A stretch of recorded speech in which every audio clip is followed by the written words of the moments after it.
My name is Matt Reed, and I'm doing a video on social media culture at Dell. The first question we ask is, why has Dell been successful at building a social media program? Dell has been successful at building a social media program because Michael Dell realized social media's true potential at an early age and wanted to integrate its power into his own business model. Dell was quoted saying, "I ran an electronic bulletin board system when I was a teenager in the early 1980s to connect with other early technology adopters. The ability to connect with people I never met through my computer changed the way I viewed technology and the power of collaboration. That experience set the foundation for Dell and helped create a corporate culture predisposed to the sort of listening and engaging made possible by today's social platforms."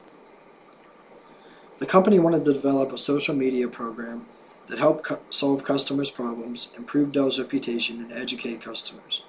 It was relying on social media to generate sales, predict trends, and create better brand perception online.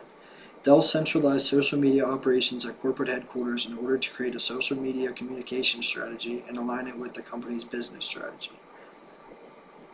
It also helped to improve the quality of online interactions customers had with the company and also establish standards and metrics to systematize and measure social media work.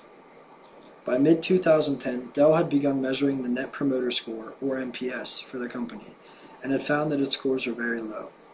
NPS scores measure key enablers of success in the areas of creating value, getting it right the first time, effortless resolution, and world-class online experience. These scores give us an accurate, sustained pulse on the customer experience.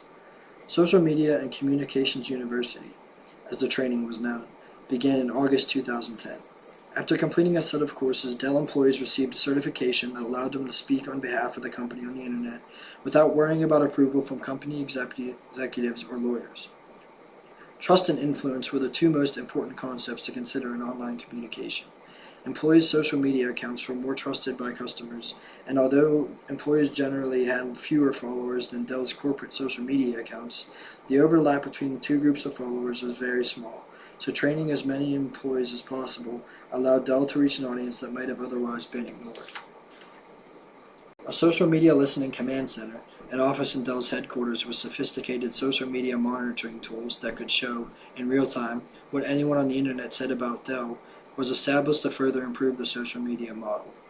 After building the trust of its customers and the influences of its campaign, Dell was able to just put up a question on social media and get instant feedback from hundreds or even thousands of people.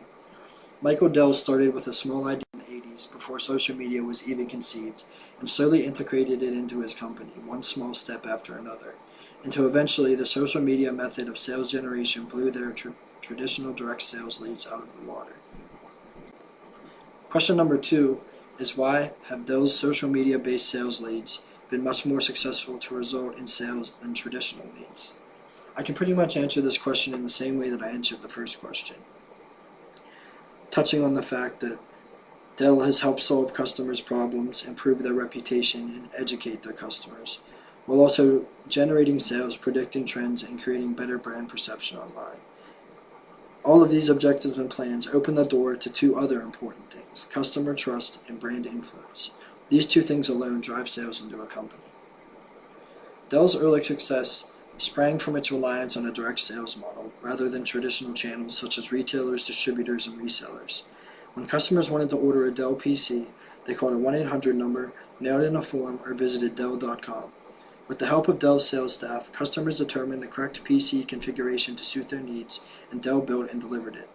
As the prices of PCs dropped from the 1980s to the 2000s, Dell's direct model allowed it to avoid having to give a portion of its profits to a retailer or reseller.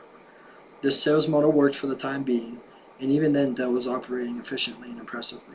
But during the dawn of social media, Michael Dell was ready to put his idea from the 80s into effect with a modern twist on it. After building customer trust and brand influence successfully through social media channels, Dell was able to shift from the direct sales method to the social media method with great success. By 2009, Dell had discovered a way to use Twitter to drive revenues by tweeting links to Dell product pages that led directly to sales. That year, Dell announced that its many Twitter usernames had directly led to more than $6.5 million in sales since the company first joined the social network in 2007. Its Dell Outlet handle, which Dell used to provide info and occasional deals through its online outlets sold to its Twitter followers, alone accounted for more than $3 million in sales by 2009. Former president and CCO Steve Felice explained, "Social media gives Dell a competitive edge. Our competitors are just starting to understand what we've been doing for years." In addition, it has been noted that since the company began keeping track of them in 2010, Dell's NPS scores had risen dramatically, with a 59% improvement in the first year of measuring them and an additional 39% improvement in year 2. Overall, social media-based sales leads were 2 to 5 times more likely to close sales than traditional ones. Our final question is, how would you suggest that Dell use its social media experience to rebrand the company as per Michael Dell's vision? I honestly would suggest that Dell keeps up what they are doing now with their social media experience. They are building customer trust and brand influence. They are utilizing social media to answer customers' questions quickly and efficiently, educating customers on their products, and even in some cases recommending other companies' products in an effort to build trust and honesty. They are improving their own reputation through that trust and quickly, efficiently answer questions, all while aligning their social media and business strategies as one. They are establishing metrics and standards to measure their social media work through NPS ratings and SMACU. They are increasing their sales, predicting future sales trends, and establishing better brand perception. All of these aforementioned improvements and achieved goals have all been done through social media. I don't think it is a question of whether or not Dell should rebrand their company as per Michael Dell's vision of social media experience. I think it is a question of whether or not they can keep this phenomenal and impressive business model running.